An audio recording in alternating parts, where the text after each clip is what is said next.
complicated when it hurts.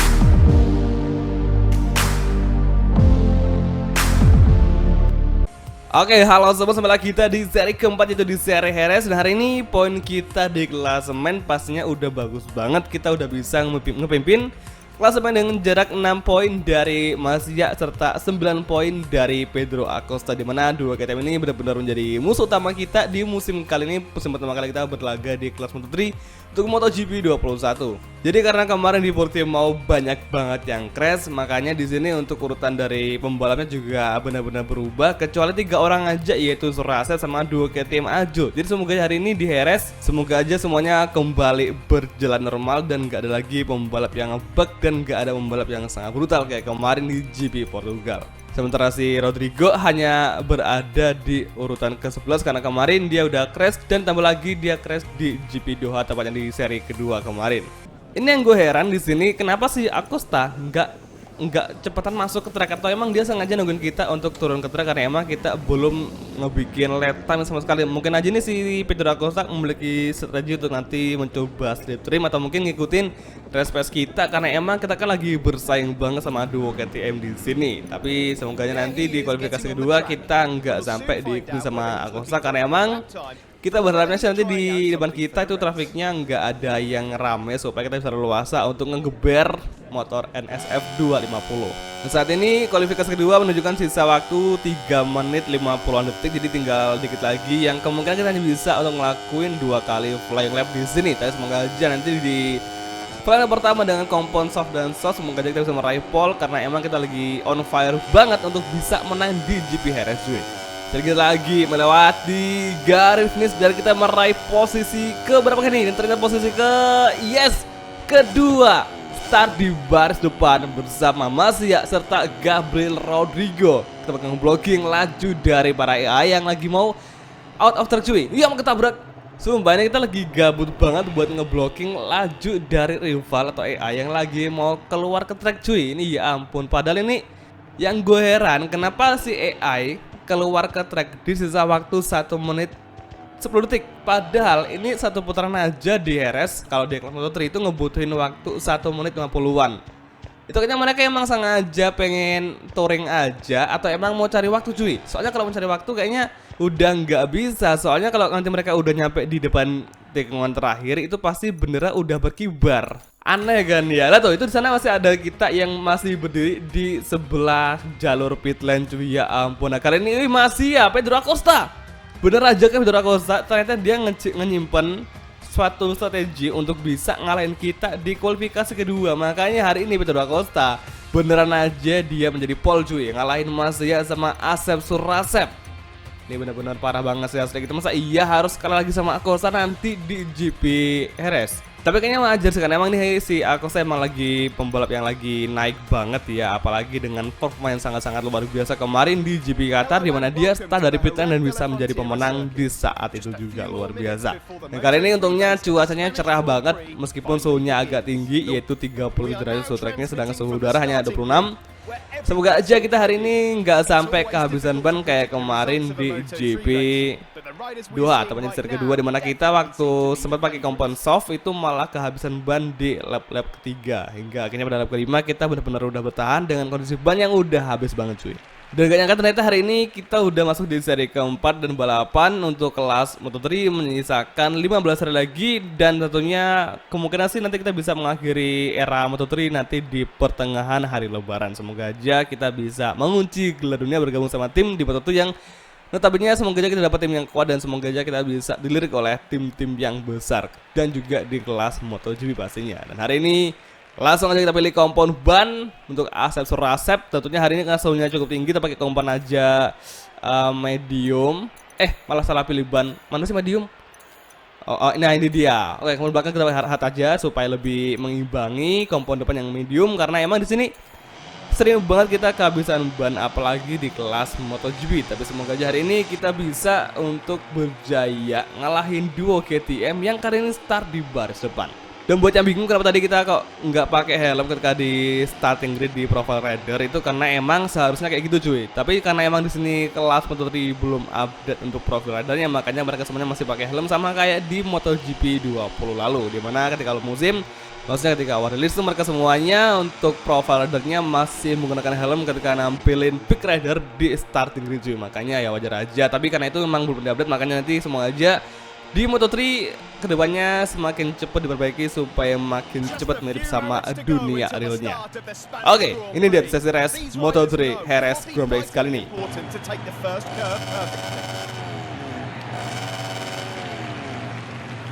Oke semua, ini dia sesi race kelas Moto3 untuk Jerez Grand Prix.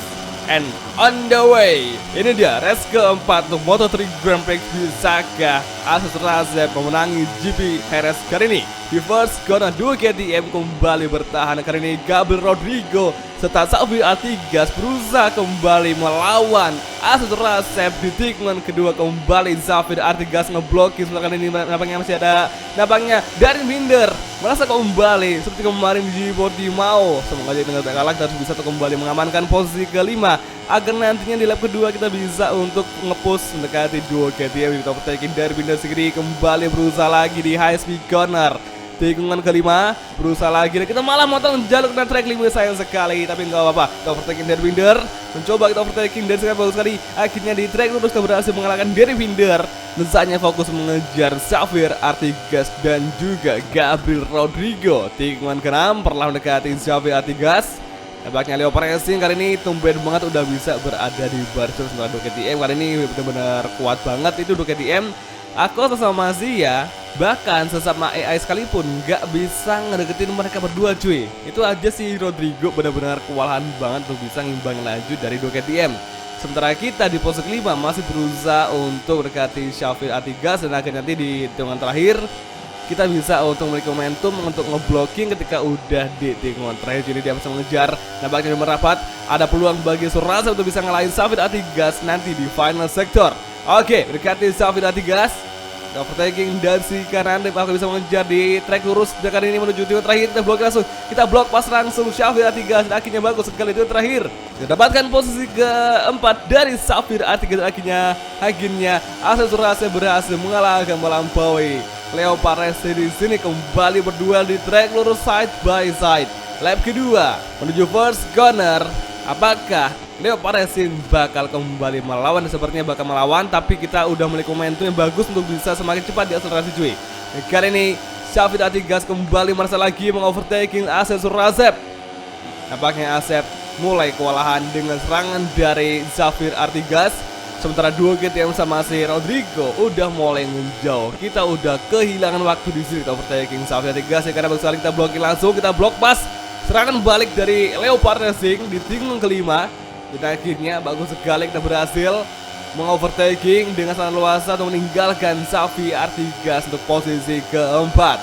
Dan saat ini hanya fokus berkati Gabriel Rodrigo di anti corner. Tikungan ke-6 kita hard braking from Asus Razep.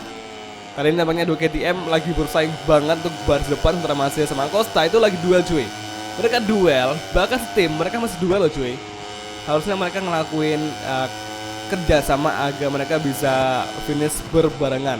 Ya elah, mana bisa finish barengan, kita aja finish barengan yang pasti bakal kehitung siapa yang menang siapa yang kalah dengan hitungan sepersekian 0,000 detik cuy. Bayangkan aja, itu yang hitung kok telaten banget ya. Oke, kali tepatnya kita udah mulai lagi sama Rodrigo, yang berarti kita ada momentum untuk bisa ngalahin Rodrigo nanti di lap 3. Semuanya bisa, semuanya kita nggak sampai kena waktu lagi. Semoga kita nggak sampai ngelebar dan bisa tetap menjaga respect kita ketika Rodrigo untuk posisi 3 di sini. Oke, final corner kita hard braking. Profesor Razep. Sementara 2 KTM Mazia masih menjelis 2 dan Akosa masih mengisi posisi kedua. Lagi-lagi 3 pembalap yang di depan menjadi musuh utama kita di setiap balapan di kelas Moto3. Dan masuk ke lap ketiga hari ini yang menjadi fast lap masih ada Mazia. Dia benar-benar kuat banget karena emang dia dari tadi masih menjadi list the way cuy. Jadi dia masih memiliki kekuatan yang luasa untuk semakin cepat di depan. Karena emang biasa kalau udah di depan, biasa itu para pembalap emang fokusnya ngajir. Beda sama kita yang masih di belakang yang fokus mengejar Rodrigo dan posisi ketiga. Itu Rodrigo dan segera kembali berjuang lagi dan sayangnya masih belum bisa Rodrigo kuat sekali bertahan dari serangan Asep Surasep dan masuk ke tikungan kelima. Bisakah Surasep berkati Rodrigo untuk mengovertaking Rodrigo di trek lurus di depan? Oke, akselerasi kita overtake dan juga Busari. Kembali akhirnya Asep Surasep berhasil mengalahkan Rodrigo. Hingga akhirnya kita bisa berhasil mengalahkan Rodrigo. Biasanya fokus mengejar duo KTM saat ini juga. Dan hari ini ternyata yang paling layak menggunakan nomor 2 adalah Surasep. Karena hari ini Rodrigo sama Surasep lagi duel nih. Kira-kira siapakah yang paling cocok gunain nomor dengan angka 2? Dan ternyata yang menang adalah si Surasep. Dan kali ini si Asep masih bisa untuk berduel ngalahin Rodrigo tadi tepatnya di tikungan kelima. Nah kali ini masuk ke tikungan ke-8 tepatnya di sektor ketiga akhir menjelang sektor keempat. Bisakah kita dekati Acosta Mazia? Nah, kali kita malah ada ban kita malah selip tadi juga, kita malah kurang bisa untuk ngekontrol motor kita. Hingga akhirnya si Rodrigo memfightback kita kembali. Sayang sekali Asep harus kembali berjuang ngalahin Rodrigo di sini. Final sektor high speed corner dan tikungan ke-12 kembali mencari peluang yang kosong dan akhirnya kembali Asep mengovertaking Rodrigo di final corner. Kita blok pas langsung. Bisakah Rodrigo kita kelanjutan bagus sekali. Kita berhasil mengalahkan Rodrigo di akselerasi dan akhirnya nice move. Asep akhirnya berhasil ngalahin Rodrigo di posisi 3 di lap keempat saat ini. Oke, first corner. Akhirnya Rodrigo berhasil menjadi pembalap yang kita kalahkan untuk saat ini di lap keempat. Sehingga akhirnya kita harus bisa untuk mengejar dua KTM yang saat ini KTM masih aja tampil kuat dan gak ada perubahan posisi. Tetap aja sih masih yang pertama dan yang kedua ada Acosta, sementara kita di posisi ketiga. Semoga aja Rodrigo, Binder, Toba, serta Sabtu Artiga serta Andrea Migno gak sampai bisa untuk ngedeketin kita lagi di balapan di GP Jerez kali ini. Oke, tikungan kelima kita perlahan masuk di high speed corner.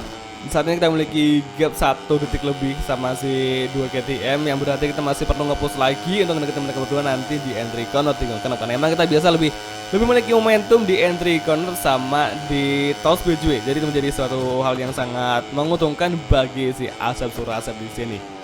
Oke, akselerasi saat ini nampaknya 2 KTM udah mulai bisa kita lagi, tepatnya meskipun di beberapa tikungan kita suka kalah kecepatan karena emang kita kadang kurang pas mengambil jalur atau racing line. Jadi wajar aja, itu juga menjadi suatu hal yang sangat lumrah bagi kita yang lagi bermain di Jerez. Karena emang yang namanya ngejaga respect itu hal yang paling susah yang pernah kita lakuin. Karena emang kita harus selalu bertahan, karena biasanya itu yang bertahan tuh bakal lebih sulit daripada yang mengejar. Oke, kali ini di final sektor nampaknya gap udah merapat 0,7, 0,65. Akhirnya kali ini Acosta mulai bisa kita dekati untuk posisi kedua. Dan mungkin nanti di lap kelima kita baru bisa untuk mendekati Acosta dengan sangat rapat sekali ya, di final corner. Kali ini akhirnya Asep Surasep udah bisa memiliki peluang untuk overtaking duo KTM dan di akselerasi semoga aja kita bisa slip trim dari belakang Pedro Acosta dengan G 0,2. Bisakah di lap kelima kita mengovertaking duo KTM saat ini juga di first corner dekati Acosta. Dengan kondisi depan kita yang udah mulai habis, semoga aja kita di 2 lap terakhir masih bisa untuk tampil cepat dan tampil bagus di sini. Oke, tinggal kedua mendekati Acosta malang lebar, sayang sekali kembali berjuang mengambil jalur untuk masuk ke jalur yang sangat terdalam. Bisakah di sini Surasep di tikungan keempat mendekati Acosta? Dan nampaknya udah mulai bisa hingga nanti di tikungan kelima di entry corner. Kita bakal coba mencari peluang di akselerasi cuy. Ini dia masih mengejar kembali berjuang saat lagi kita overtaking Acosta dari sini. Akhirnya kembali berjuang kita overtaking Acosta kembali duel side by side di track lurus. Dua KTM bertahan dan masih oleh ke belakang. Kembali Surasep mau fight back. Akhirnya Acosta berhasil kita kalahkan di lap kelima di tikungan ke-6. Kembali Surasep bertahan dari serangan balik Pedro Acosta. Kembali Acosta mengejar dari belakang di tikungan ke-7. Sementara masih menjadi the way bertengger dengan sangat nyaman untuk posisi pertama di sektor ketiga.